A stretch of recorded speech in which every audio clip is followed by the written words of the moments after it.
Selamat siang, perkenalkan nama saya Theophilus, NIM 2103061132. Saya dari Prodi Peternakan kelas C. Di sini saya akan menjawab pertanyaan-pertanyaan yang telah diberikan oleh ibu dosen saya, yaitu Ibu Tati Fidianasari. Baiklah, di sini saya akan menjawab pertanyaan yang telah diberikan oleh ibu dosen saya, yaitu Ibu Tati Fidianasari. Adapun pertanyaan yang diberikan ialah pertanyaan metabolisme mineral. Pertanyaan yang pertama, jelaskan pengertian dan fungsi mineral secara umum bagi ternak. Jadi mineral adalah bahan inorganik yang dibutuhkan untuk proses kehidupan ternak, baik dalam bentuk ion ataupun elemen bebas. Mineral merupakan zat yang penting dalam kelangsungan hidup, dibutuhkan oleh ternak baik untuk memelihara kesehatan, pertumbuhan, dan reproduksi. Berdasarkan kegunaannya dalam aktivitas hidup, mineral dapat dibagi menjadi dua golongan, yaitu golongan esensial dan golongan tidak esensial. Berdasarkan jumlahnya, mineral juga dapat dibagi menjadi dua, yaitu mineral makro dan mineral mikro. Secara umum, mineral-mineral esensial berfungsi sebagai pembangun tulang dan gigi. Mineral bersama-sama protein dan lemak membentuk otot, organ tubuh, sel darah, dan jaringan lunak lainnya. Di samping itu, mineral juga berperan dalam mempertahankan keseimbangan asam basa, mempertahankan kontraksi urat daging, dan memainkan peran penting untuk berfungsinya urat syaraf secara normal.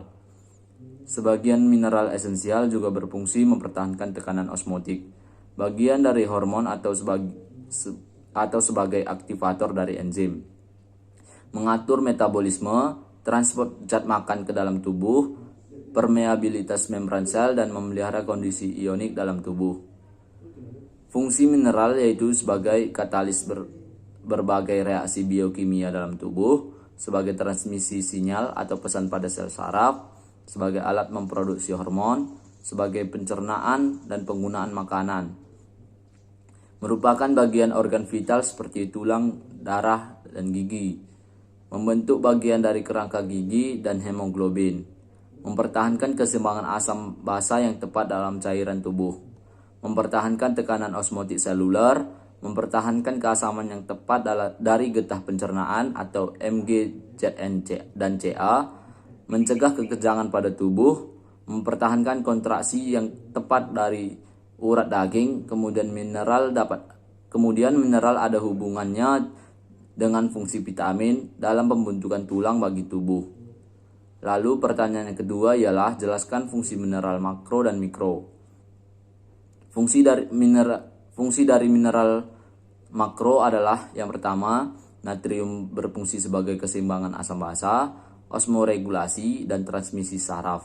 Yang kedua, mangan berfungsi sebagai aktivator enzim, pembentukan tulang, dan pertumbuhan. Yang ketiga, klorida sebagai keseimbangan asam basa, osmoregulasi, dan sekresi cairan atau gastrik.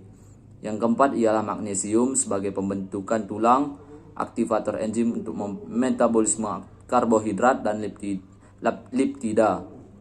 Yang kelima ada fosfor sebagai pembentuk tulang dan gigi, metabolisme energi, bagian dari DNA dan RNA, dan 0,09% terdapat di dalam air susu. Yang keenam ada kalsium sebagai bahan pembentukan tulang dan gigi, pembentukan darah, konstruksi urat daging, dan 12% terdapat dalam air susu. Yang ketujuh ialah potasium sebagai keseimbangan asam basa, osmoregulasi, eksitasi saraf dan otot, dan aktivator enzim. Lalu fungsi dari mineral mikro adalah yang pertama zinc sebagai komponen dan aktivator enzim dan penyembuh luka. Yang kedua ada ferrum sebagai pembentukan hemoglobin dan bagian dari sistem enzim. Yang ketiga cuprum sebagai pembentukan hemoglobin, pigmen, dan koenzim.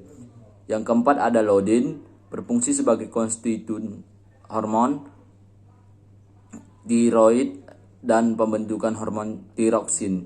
Yang kelima ada sulfur sebagai sintesis protein mikroba, otot, dan asam lemak.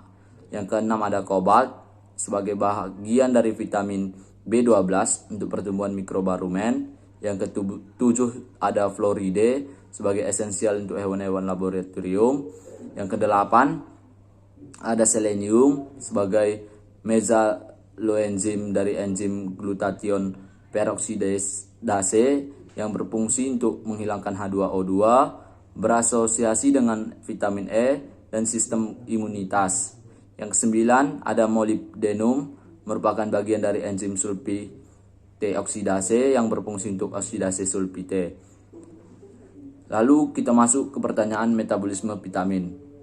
Selanjutnya kita masuk ke pertanyaan metabolisme vitamin. Pertanyaan yang pertama, jelaskan pengertian vitamin.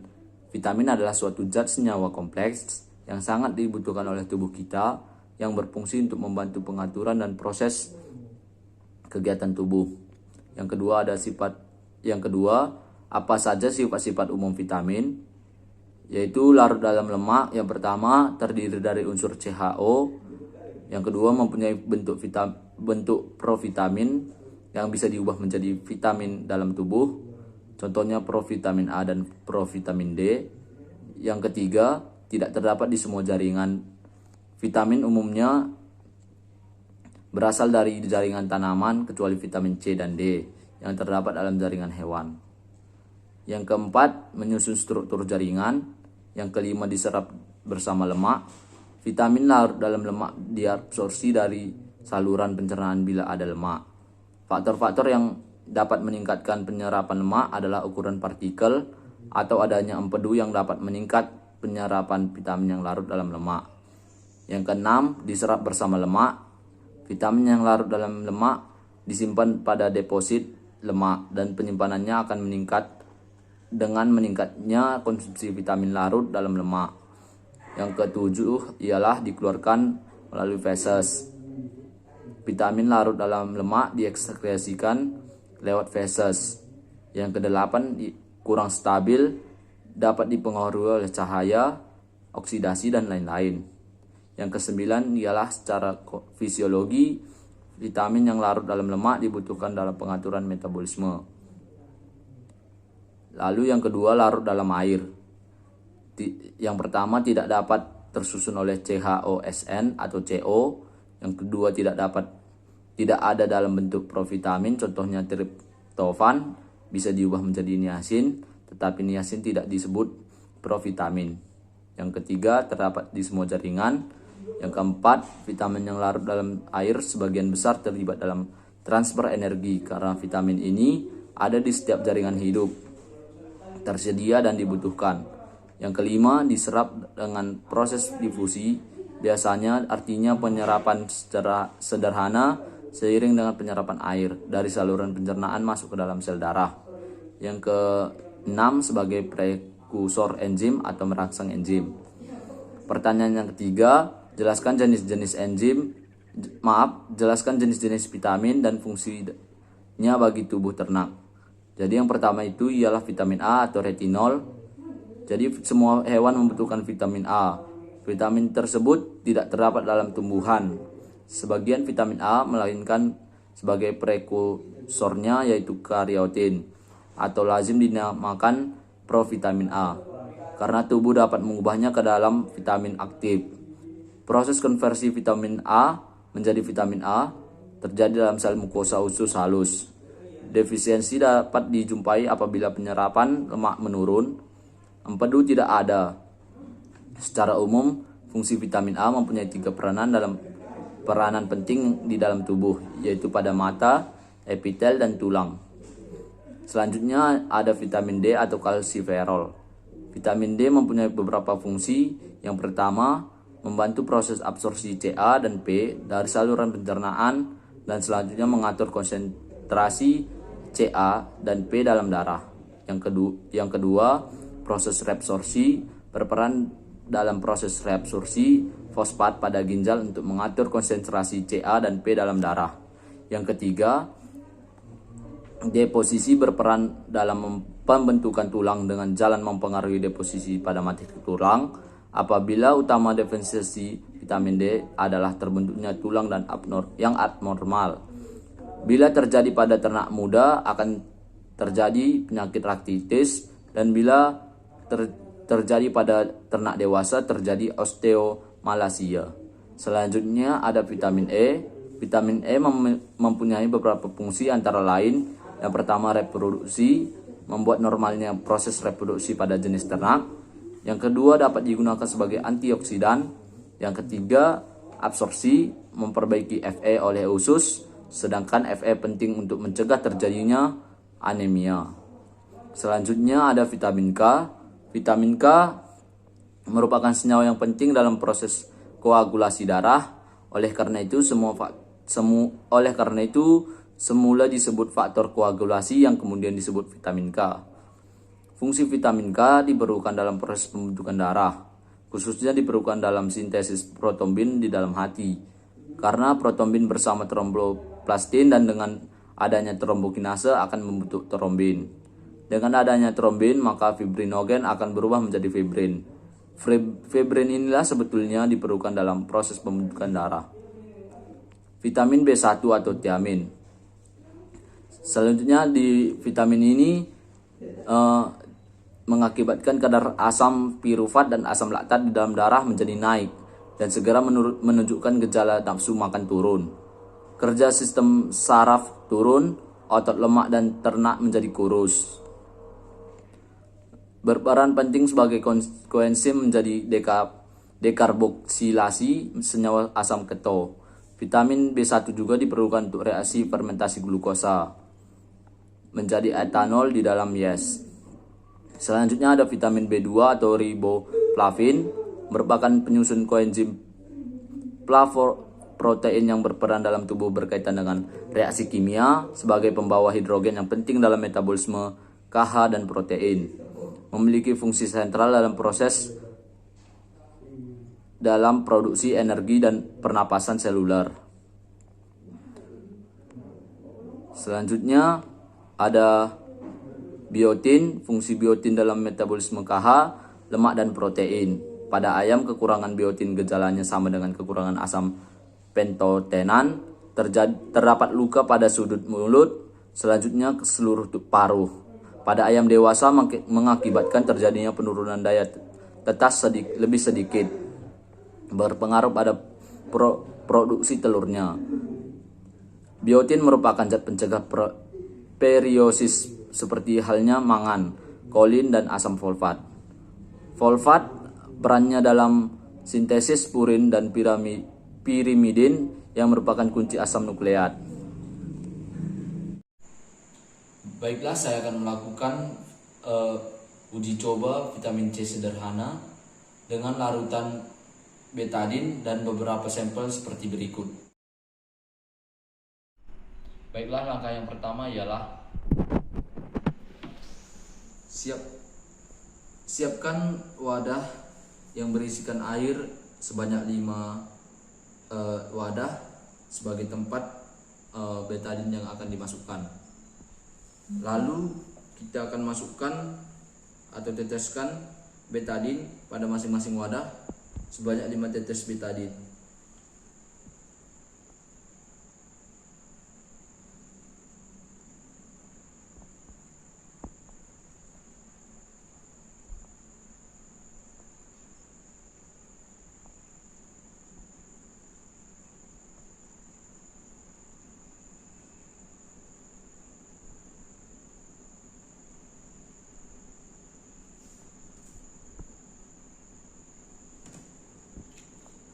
Lalu kita aduk secara merata.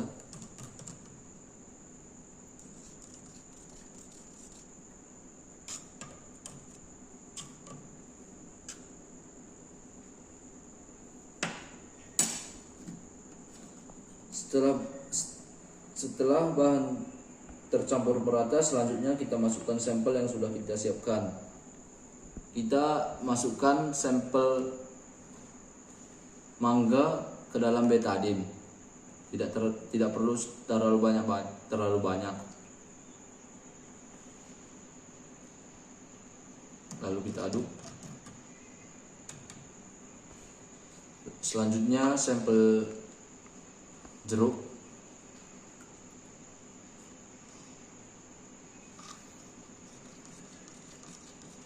Lalu kita aduk.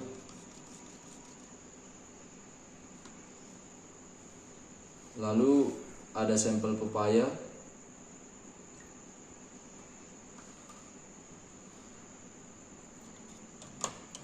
kita aduk. Kemudian ada sampel daun pepaya.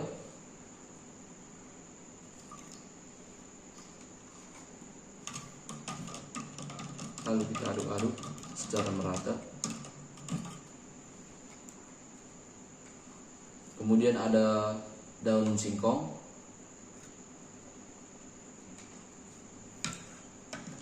Kita aduk secara merata. Kemudian kita tunggu hingga beberapa detik saja. Dapat kita lihat seperti inilah hasil akhir dari uji coba vitamin C berikut. Setelah kita uji coba vitamin C sederhana pada sampel tersebut, dapat kita peroleh bahwasannya yang mengandung vitamin C paling banyak yaitu ada mangga muda, larutan pada jeruk, dan larutan pada pepaya. Dan disusul dengan sedikit vitamin C pada daun pepaya dan daun singkong. Perubahan warna yang terjadi disebabkan karena betadin mengandung covidon iodin 10% yang setara dengan iodin 1%. Iodin inilah yang sebenarnya menjadi indikator karena reaksi antara asam akorbat dalam vitamin C dan iodin akan menghasilkan warna dari iodin. Demikianlah praktikum ini saya akhiri. Sekian dan terima kasih.